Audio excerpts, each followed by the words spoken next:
ஒகேனக்கல் காவிரி ஆற்றில் நீர்வரத்து வினாடிக்கு 25,000 கனஅடியாக சென்று கொண்டிருக்கிறது.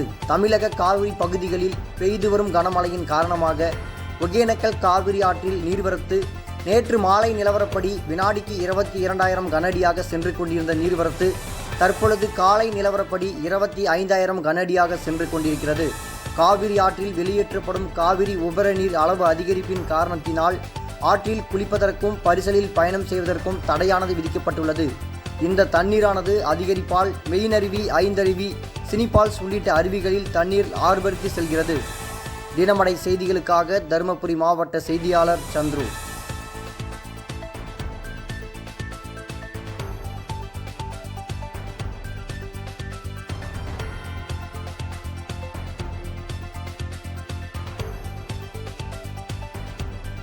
இதேபோல் சுவாரஸ்யமான செய்திகளை தெரிந்து கொள்ள நமது தினமடை யூடியூப் சேனலை சப்ஸ்கிரைப் செய்யுங்கள்.